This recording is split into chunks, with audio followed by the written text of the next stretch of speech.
Hey, everybody, welcome to the Protecting Outcomes podcast. I'm your host, Brian Rooney, and I'm here with my brother, Devin Rooney. This podcast is about learning how to be better every day and learning about how to protect the outcomes that you want. I think that I'm finding that people at some level are like embarrassed to tell people that they're listening to books, reading books, because everybody thinks it's dorky or nerdy or whatever to read books. And not everybody, but you know, in Yeah, the there's a little stigma the to it. industry that I'm in, and Yep. the automotive repair industry, yeah, you're a loser if you're reading books. That's what it feels like. The Yeah. only books you're supposed to read are the service manuals, Yeah, but look how parts that you need when you need them. yeah, and look how good my thing is for me, and I know you. It was like we really thrived in the automotive industry, and it took me being done and leaving to be like get other instruction manuals. I mean, that's why I was so good at what I did and why I came up through the ranks was you did this simple stuff. You're like, you got into all the manuals and you're like, all the answers are here. Nothing is that hard. Everyone is scared of everything. And you're like, it's a car. It works with computers. And yeah, the computer stuff can be difficult because randomly a one in the coding decided to switch this week and now your control module doesn't work. That's like the Mini and BMW world is Yeah. like they don't give me the information to dive as deep as I want to or could and really excel in that industry. And it's like, okay, well give me a self-help manual. And guess who's gonna like thrive in that? It's like, look, we're doing a You, podcast. yeah, right. Yeah.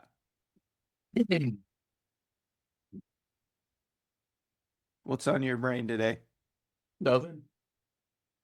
It's the No? weekend. I mean, Woo. I'm almost embarrassed to say that I was just ready for the weekend because I,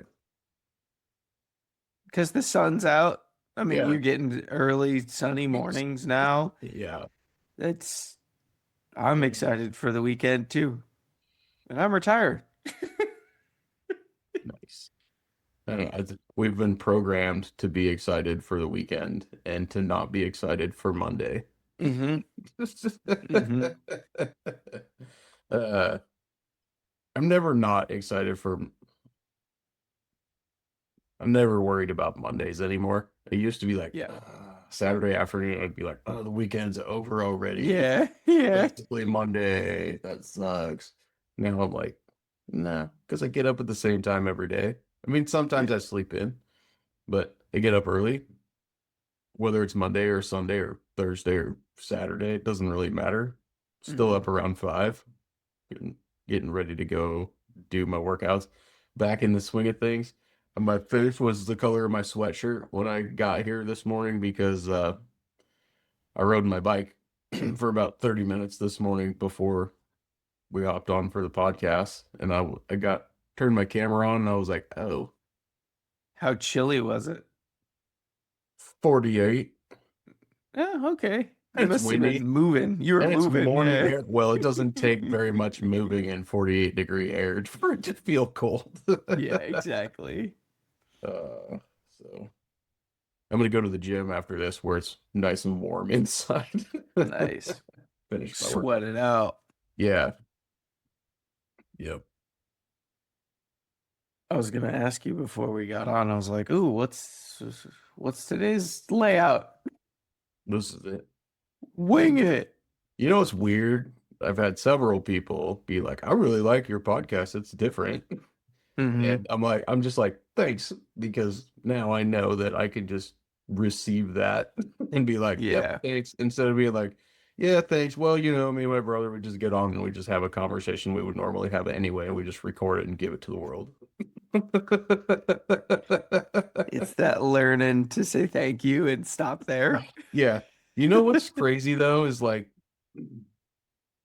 I do think that because this is way different than what a lot of other people are doing for a podcast, uh, it feels almost strange when we get together before and we decide what we're going to talk about, because then it feels scripted, and I Yeah, don't want it to feel scripted because then it feels not authentic yeah, because we're talking about something we planned, but I don't know. Maybe that's not actually how people take it, but I yeah, feel like that's what it is. So.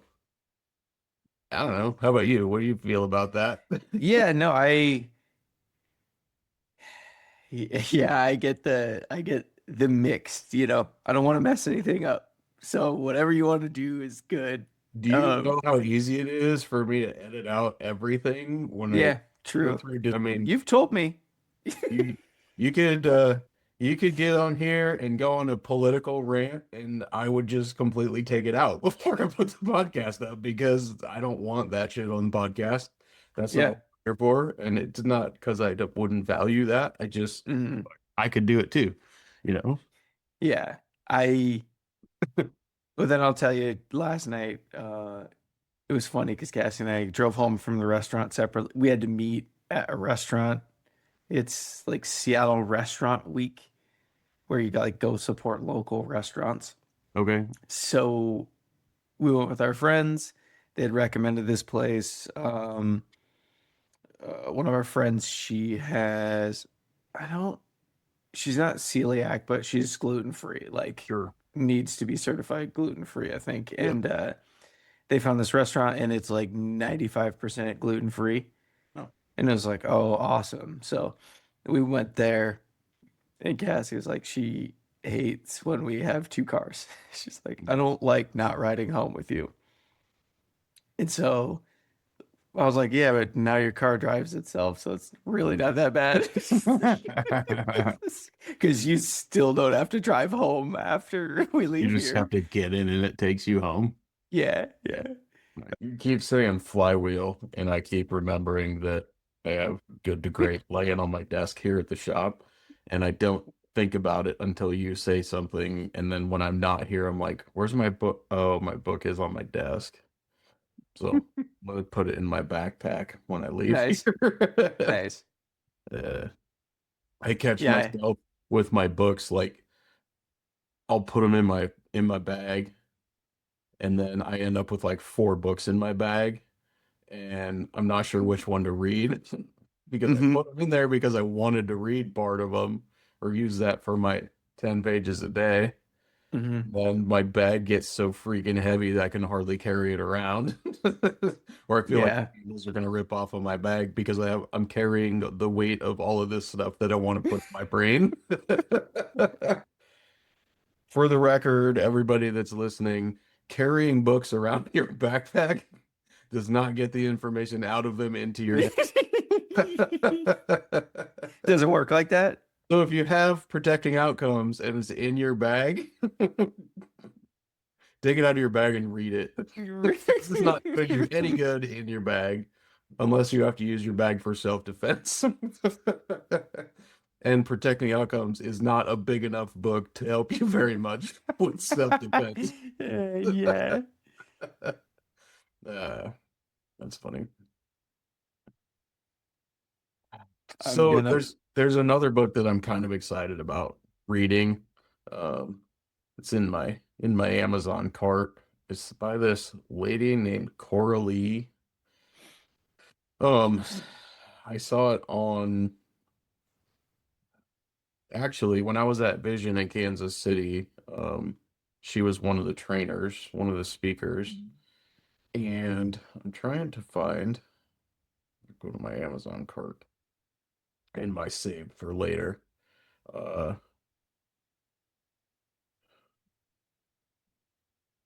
the book is called Cora Lee's Car Care Cookbook. Explaining diagnostics, repairs, and maintenance is a piece of cake. And she's got on the cover of the book, she's got like a chrome cake stand or a silver cake stand, and she's got three different size round air filters stacked on it that kind of looks like a cake at first glance, but it's from cars. Anyway, I'm uh I'm excited to read that one because it seems like she's gonna break down the service advisor's job of explaining needed repairs to a client and why. Yeah. And it makes it seems like me and this lady would probably get along because she's gonna oversimplify the job at the service counter for people that make it hard in their Yep. mind. Yep. A lot of times the conversations at the service counter are hard because we think that a client's going to be upset with us because we have to tell them that they have, $7,000 worth of needed repairs on their car. And we Hmm. don't want to be the one that has to give them that much bad news. But it's never Right. a problem when we got to give somebody an estimate for $850. That feels Yeah, fine. I know. Um, but it sucks when you have to give them, not even have to. It sucks when there are estimates, like seven or eight estimates that are $800 each, Yeah. because you just feel like you're going to start telling them, and after the second one that's $800, they're going to stop listening to the rest of them, and then they're not going to want to do anything with their car, which makes you feel like you failed at your job as a service advisor because the client didn't decide to purchase any of the needed repairs when it's not Hmm. really your fault. It's not your fault at all. It's their Mm. decision. It's their car, Yeah. it's their wallet. Yeah. But anyway, I like to oversimplify things. Like you were talking earlier about something with BMW, and when you were talking about the information that's available Hmm. to everybody for the repairs, everything's easy. Like I tell my guys in the shop all the time, if there's a repair that needs to be done or a part that needs to be replaced and you've never done it, just take it apart. If you can take it apart, I can put it back together because Hmm. everything we do is three things. It's parts, it's fasteners, and it's gaskets or seals. Yeah. Because modules fall under parts, wiring harnesses fall under parts. They are all connected to the vehicle in some way, shape, or form with screws or plastic clips or, you know, double-sided tape, depending Hmm. on what it is. Uh, Hmm. even like window glass, that's a part. It's fastened to the car with fasteners. Everything that we do is parts, fasteners, and gaskets or seals. There's nothing else on a car. So I feel like cars are easy for me because that's my mindset about them. Hmm. I do that with electrical circuits for people too. I'll draw out a car battery. You have a positive terminal and a negative terminal, and this might be hard for people that are just listening and not watching to visualize, but so like your battery has two posts, right? One's the power side, one's the ground side. So the power leaves the battery through a wire and goes to almost always a switch of some sort that turns it on and off, and then it goes from the other side of the switch around to your light bulb. Let's say it's a light bulb. Light bulb is the load in the circuit, and then it goes through the light bulb and around through another wire back to the battery ground terminal. So it makes a big circle. And you have something that it turns on, and you have something that switches it on and off in the circuit. There is no circuit in a vehicle that's different than that. Not a single one. Because something turns it on and off. That can be the module Hmm. or a sensor that sends a Hmm. signal to a relay that physically turns it on and off. But Hmm. everything is that same circuit. There's nothing more complicated than that in a car. Yep. Yes, there are modules that we don't know what goes on inside of them, but we know that the module either provides a power or ground Yep. to the whatever it's running. So I'll draw that diagram for a new guy that doesn't understand electrical circuits yet. Yeah. And I'm like, Yeah. I'm going to laminate this, put this in your electrical drawer in your toolbox because Yep. when you have a wiper motor that won't turn on, you can take this out and you can grab a dry erase board and you can scribble out the light bulb and you can write wiper motor there, right? Yeah. And Yep. you can say that the switch is your switch that's on the dash or on the steering column on the turn signal multifunction Hmm. switch where the switch is. And it still uses battery power and ground. Yep. Anyway, I think that this book is going to be really good because I think she's going to simplify some stuff a lot, and I like that mindset. Nice. Yeah. I was gonna tell you too. I one for you that I see is good, which I did it as the one to listen to because I'm reading it. I'm showing on the screen if you can't see. It's the way you say it, and it talks about she's a speech pathologist who started off, with kids, and then she realized the way that you speak represents a lot of different things in your confidence and how you carry yourself. And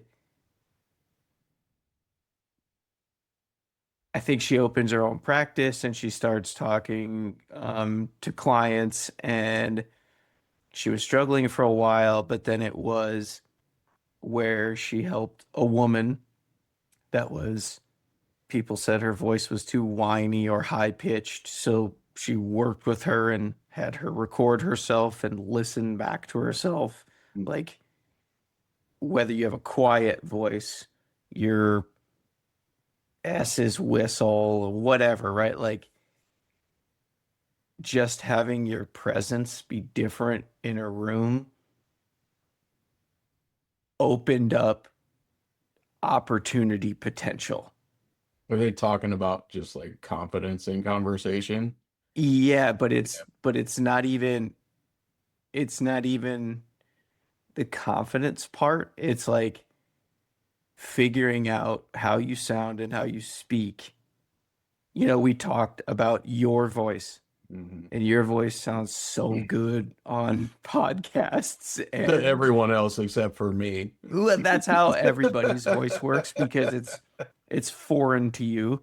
Sure. But this is how you are supposed to do it, is you're supposed to like record yourself and listen.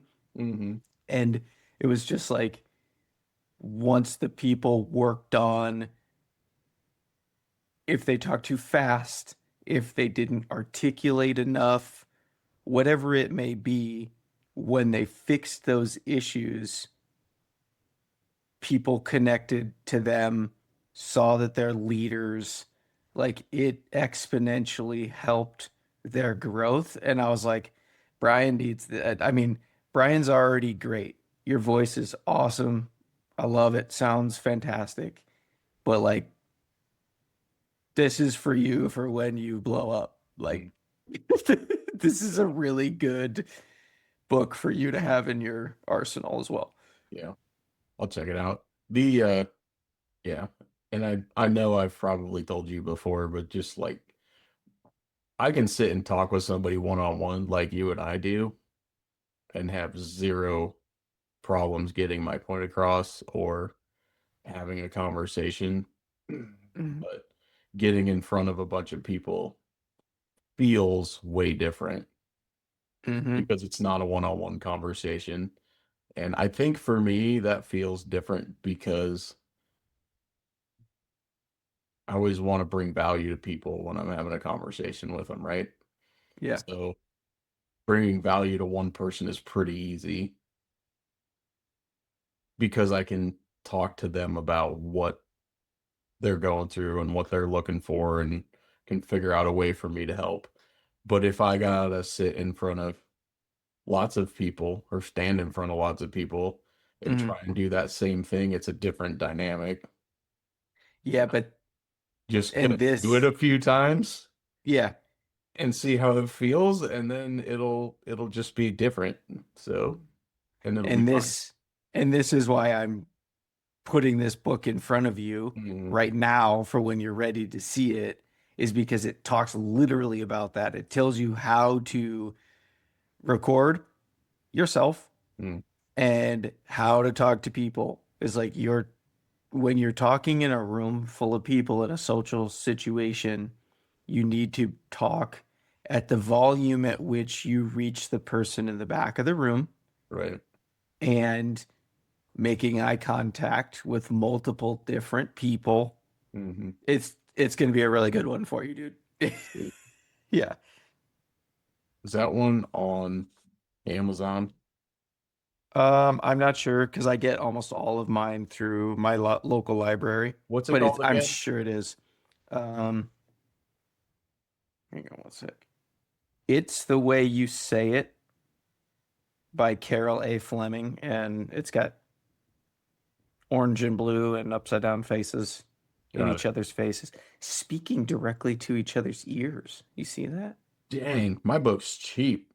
Like Yeah, right? $27 on Amazon. I know. Probably worth it. Yeah. We'll just put a doctorate initials after your name. Mine, DR. Yeah. .com. And then you can. Oh, he's a doctor. Yeah, Nope. guys. Ooh, I have an Audible credit. I can get it on Audible, Look at that. which is Look at way that. cheaper. Guess how I like to get my information, guys? Hmm. Audiobook, 1 credit.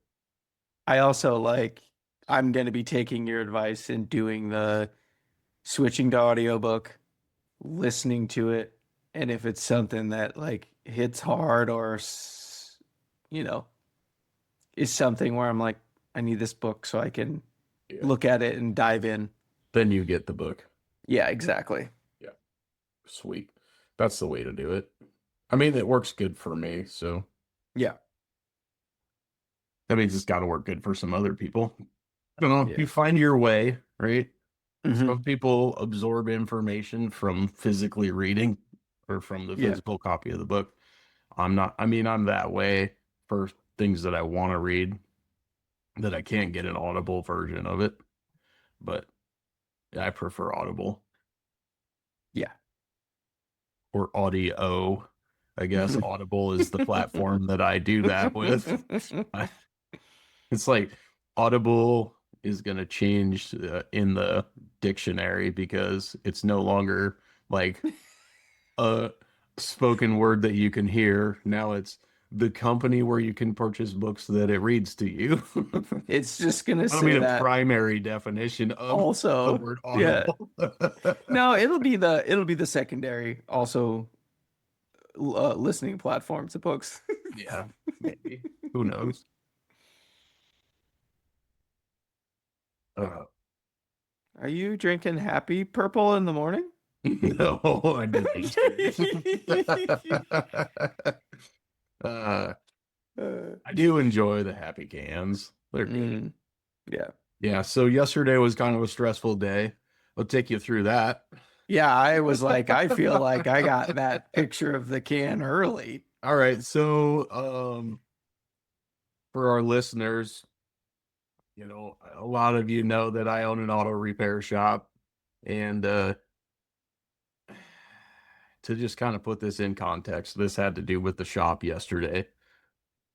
There were two things that happened, and I'm not going to say any clients' names because I'll say there's some sensitive conversation that happened, but I am going to tell you about the conversations. Um, and the reasons why I'm super frustrated about them. Um, but first, I'm going to start out with the thing you need to hear always gets put in front of you at the time that you need to hear it. Okay. So, um, there's a podcast called Business by the Numbers with Hunt Demarest. Um, the company that Hunt is with does my bookkeeping and my taxes and that kind of stuff. So they're my accounting firm that I work with at my repair shop. Yesterday morning, I listened to the Business by the Numbers podcast while I was out on my walk. And they were talking about fraud, um, three different kinds of fraud. One of them that they talked about had to do with aftermarket warranty companies.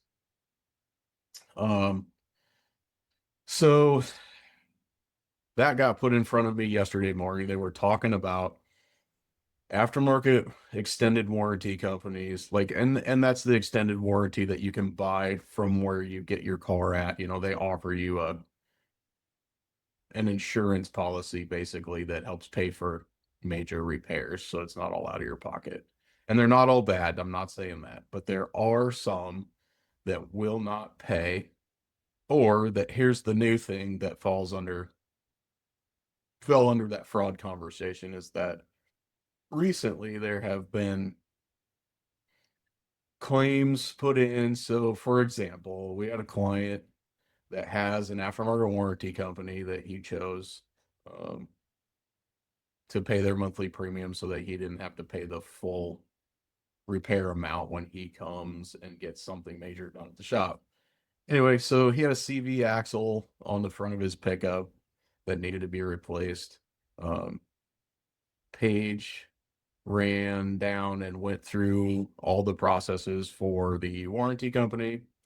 Um, they approved everything. We got approval numbers. Paige is really good at keeping track of a paper trail from start to finish on aftermarket warranty stuff because sometimes if you miss a step, you won't get paid. Um, so she's got all of that, all the documentation, and then she gets an email from this warranty company that says, basically it says, we're behind on paying other vendors, so it might be a while before you get your money for this repair. And I was like, nope, Nope. we're not doing this repair. Nope. Not if we're running it through that. So what Hunt said on the podcast was that what these warranty companies they're doing is they're saying, say we do a repair that, the warranty company approve, it's $1,800 fix. We're gonna put like a front differential in a 2015 Chevy pickup, right? So an $1,800 fix, they approve it. You do the work. The customer pays you their $100 deductible. Pay that to the shop. The warranty company has agreed to pay the other 1,700. So you finalize it all, invoice it, you get your $100 from the customer. You wait for they either pay with a credit card number via email or they'll send an ACH payment directly to the bank account.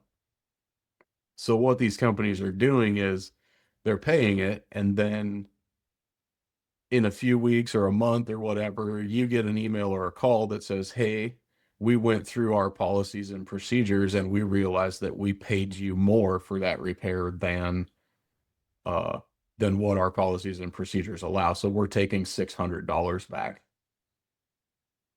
So if you're in an auto repair shop like me, um, and you run on average on a big job like that, if we ran 20% profitability at the end of the day, because bottom line is probably that. So we take $1,800 times 0.20.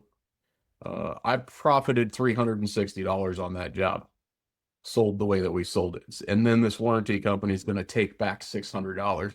So it costs me $240 to put a CV axle in a truck for a client. So that's one of the newest shitty scams that's going on. And there's nothing we can do about it because, um, yeah, there's just going to be nothing we can do about it. So that forces me to write a policy in my repair shop that says this. Uh, when you, as a client, have chosen an aftermarket warranty company to pay for part of the repairs on your vehicle, what happens is this: we'll process your warranty company the way that they require us to process it. We'll have your signature on all approvals.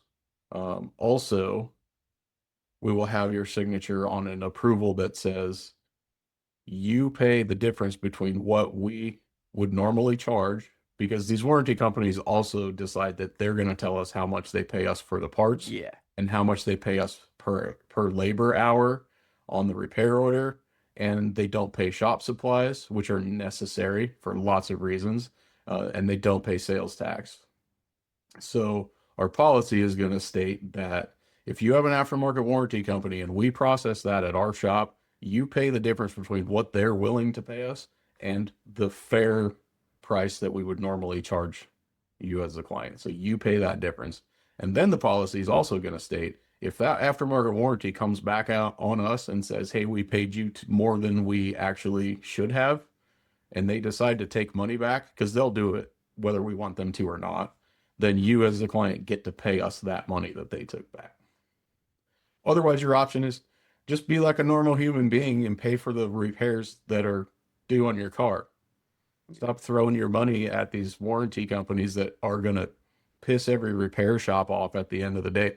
So like this is one of the things for me that if you zoom out and look at this, this is one of the reasons that repair rates are expensive. Like it adds to the cost because now we've got people that have to go through all the paperwork processes back and forth. You guys have no idea how much time it takes to process an aftermarket Mhm. warranty.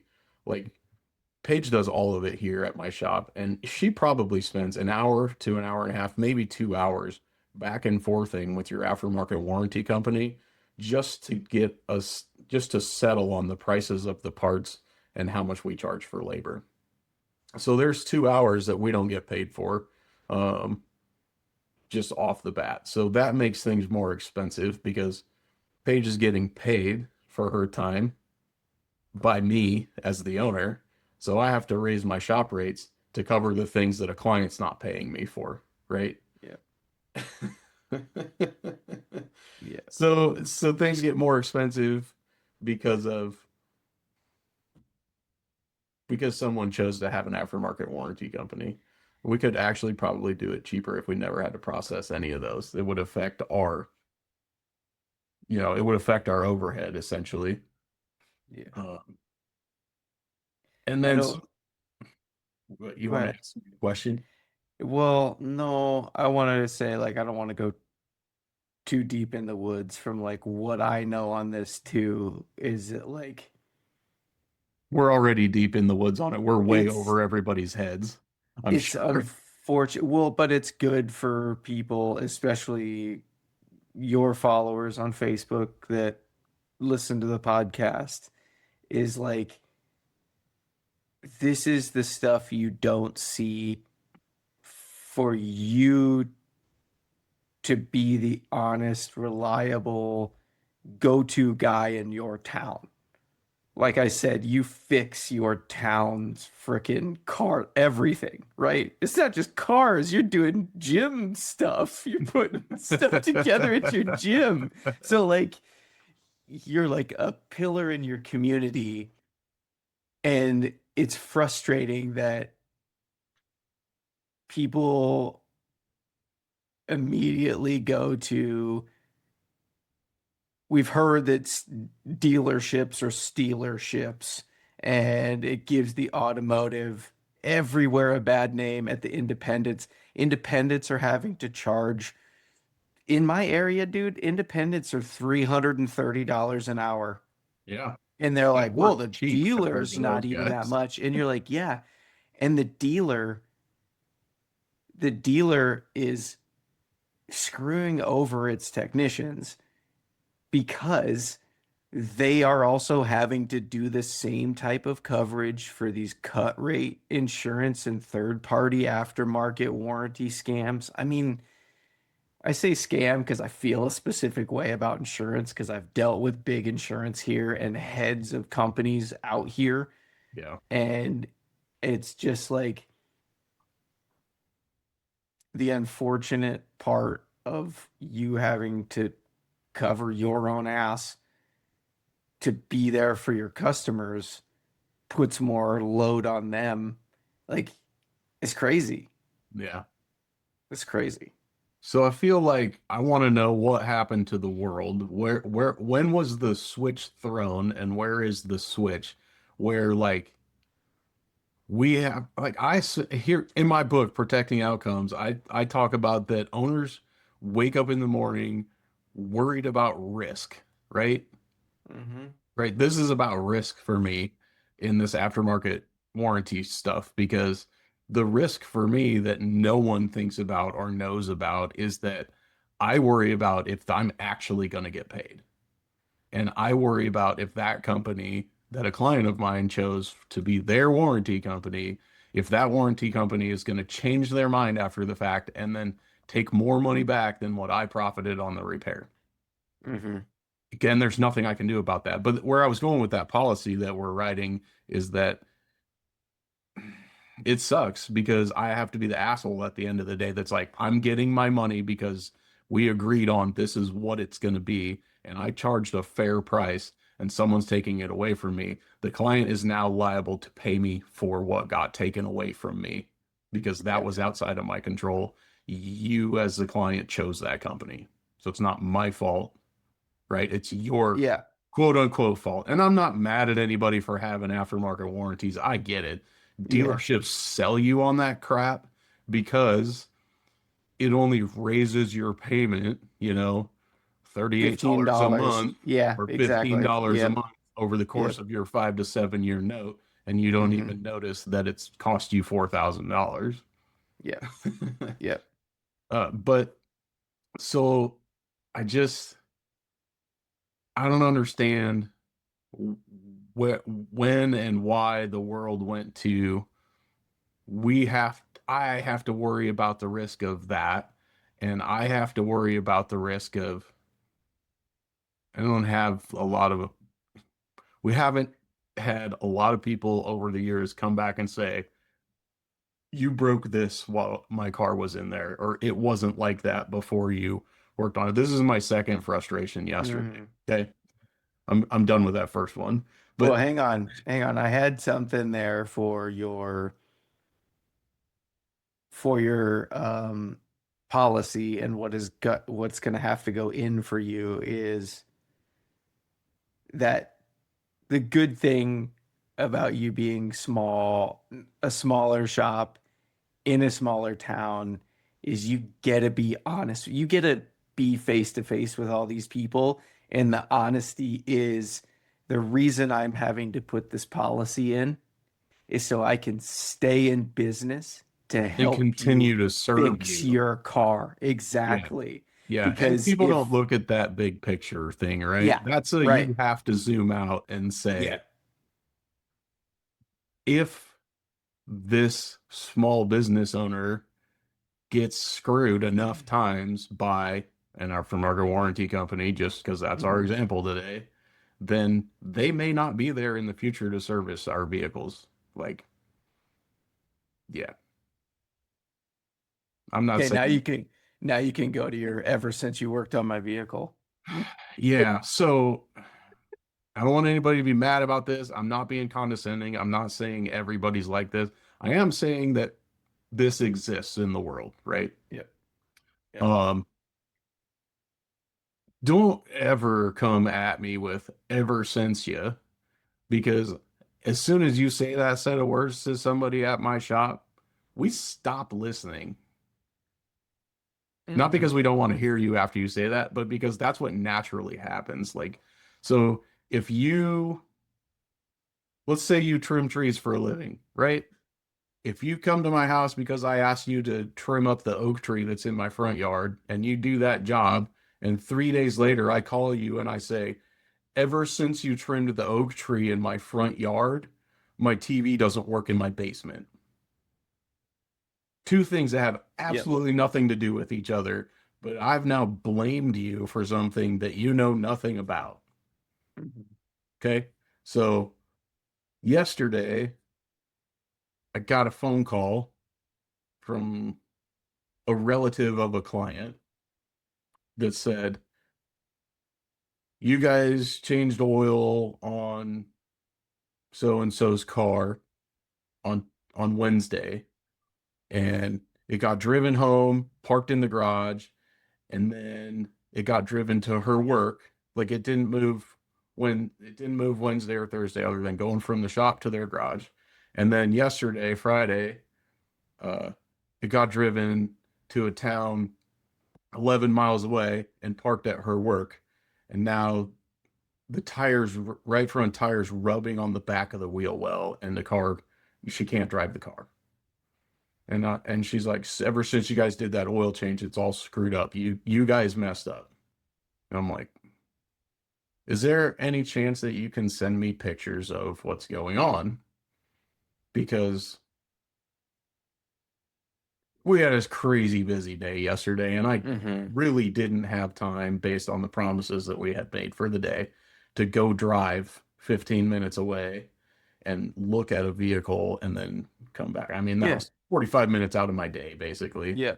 Anyway, so I got pictures sent to my personal cell phone, and I was like, I was like, Paige, I know we're busy.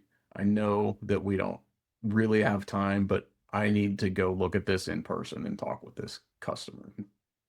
So she's like, yep, go. So I drive over there. I get out of my truck. The customer is standing by the car, and I was like, okay, I see I see what you're worried about. Um, I said, do you mind if I take a couple pictures? Because I'd like to just take some pictures. And they're like, yeah, fine, go ahead. And I walk out to the car and I'm like, okay, can you look at this with me just real quick? Uh, the front bumper on the passenger side is all scratched. There's dirt or something stuck on the tire. The hubcaps shoved behind the edge of the rim. The hubcaps all screwed up, and the fender's pushed back to where it's like bowed outside of the passenger front door. And I'm like, I think somebody hit your car while it was You got sitting here in hit. this parking spot. And she's Yeah. like, no, that happened or that happened during the oil change. And I'm like, okay. Um, I got told that you couldn't drive your car because this tire is rubbing on the back of the wheel well, I mean, the tire would have smoked and Yeah. eventually blown out because it's rubbing there, right? In probably less than a half a mile the way it looked.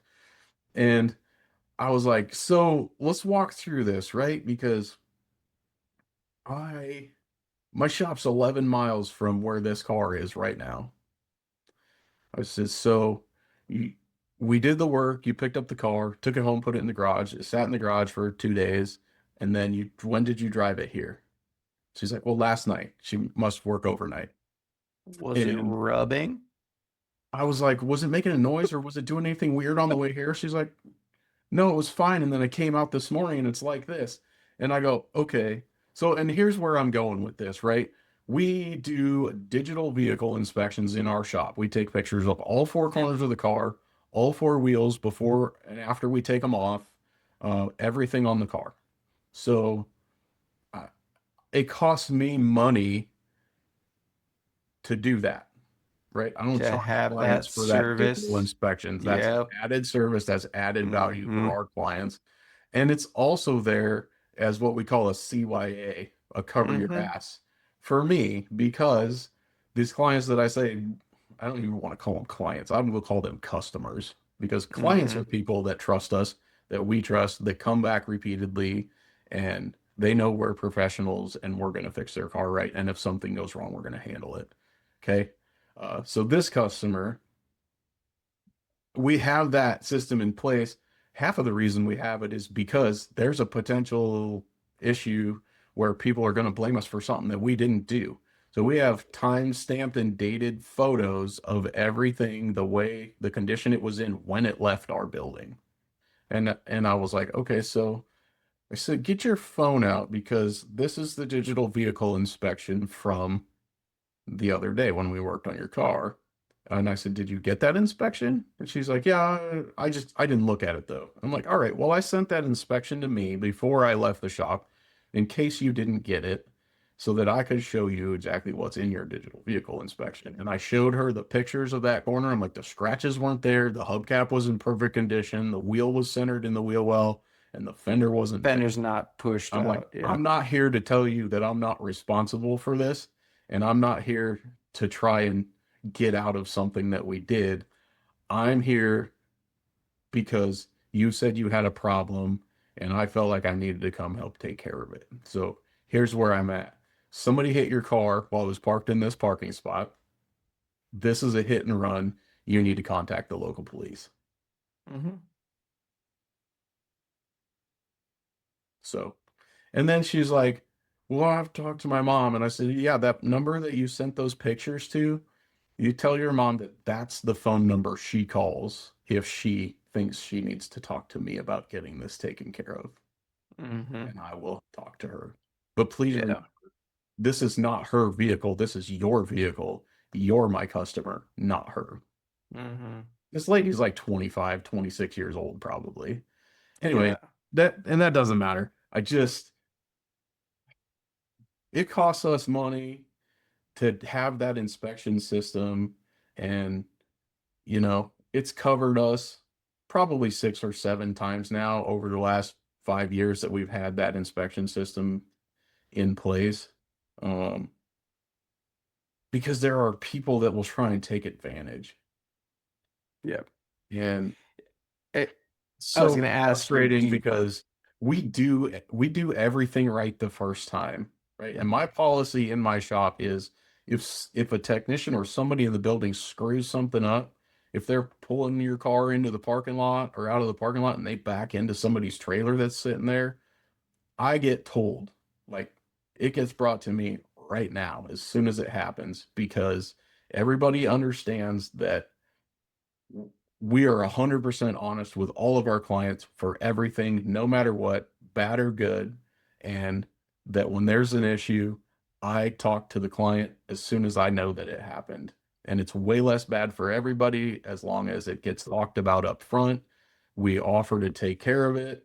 What's really cool is not that it's not cool that when we screwed up, somebody said, don't worry about it. What's really cool is 99.99999% of our clients, when something happens, like for example, this is in the book, right? We scratch somebody's rim when we're changing a tire or when we're doing a repair. We stop. I say, hey, we messed up. I I want to replace this rim for you, or I want to try and buff it, or we'll repaint it, or whatever needs to happen. And almost every time they're like, don't worry about it. It's going to get scratched anyway. It's a rim. You know, if we would just if we scratched the wheel and didn't say anything and they happened to see it, they would come in all mad because we screwed up. They think we knew about it, which we probably yeah, that happened, and nobody said anything, and now they want a brand new rim, and we lost a customer for life. yeah, I was going to say the trust is gone. Yeah, trust is gone, Yeah, and you'll yeah, never get it back. It's yeah, hard. It's so much harder to get trust back after it's lost. yeah, It's yeah. easier to I was gain going to new say, trust when you've never had it than it is to I was get going it to, back when you lost I was it. going to say for those watching, when you're talking, you're just going to point at your protecting outcomes above you. air Oh my gosh. air brackets around Yeah, protecting outcomes. yeah. Anyway, yeah, so that's my rant. But like, we would have those systems in place anyway, but it sucks that I have to look at that and be like, I can't ever be without those systems because of the 1 in 999 people that's going to come back and try and Mhm. blame us for something. We've had people bring their car in knowing they had a busted windshield and they had never been here Yep, before. They come yep. in, they want our oil change because it's cheap, right? Hmm, hmm. They don't want the inspection, but we do the inspection anyway to cover our ass. And we take Hmm. all the pictures, and then they come get their car, they pay for it, they walk outside, they walk back in, and they go, my windshield was is broken. It wasn't like that before. And we go, okay, well, look at this. Here's your digital vehicle inspection. These are pictures of the vehicle before we brought it in the shop, before we even started it and drove it into the shop, right where you left it parked. These are the Hmm. pictures of your vehicle, and that was broken. So, Hmm. Do ah, you guys do on check-in? Like, so our advisors, every time they did a check-in, well, we had porters, which are the people that bring the customer into the advisor. And while the advisor is writing up their concerns or whatever they're there for, the porter is doing the in the MPI, they go and do a check-in walk around video, MPI's which is multi-point inspection, guys. yes, yes. Oh yeah, sorry. It's okay. Not everybody's And knowing we're not getting paid by them. It's not advertising for them. It was just the company that we used when I worked there, and it was exactly that. I mean, we fixed things that we never did on customers' cars at a dealership to keep a good customer. yeah. So the Well, fact and a that there's dealership's a whole dealerships, different level, right? I'm not working with right? millions of dollars in revenue, Mm-hmm. and I'm not working with, we don't have a body shop. We Mm-hmm. don't even have somebody that can, well, not that we don't have somebody that can, but we don't vacuum out cars and wash windshields. Well, Yeah. oil change because partly because a lot of people are in a big hurry when they do an oil change. I want to Yeah. reset the expectation Yep. for an oil change in this industry, right? Yeah. We're not a lube shop. We're not Jiffy Lube. We're not, Fast Oil or whatever, those guys that can do your oil change in 14 minutes and you can sit in the car while they do it. That's not what Yeah. we do. We are an auto service shop, right? So when we do your oil change, right? I want to explain something to the world here too.